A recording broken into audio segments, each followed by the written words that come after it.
Vaya, miren, aquí voy a esprayar y a rolear. Van a notar la diferencia del solo esprayado y después roleado. Cuando roleamos queda bien selladita la madera.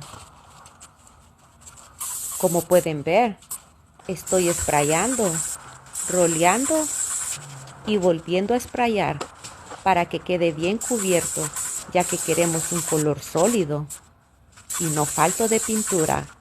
So ya se la saben, Girl Painter, Girl Power, never give up.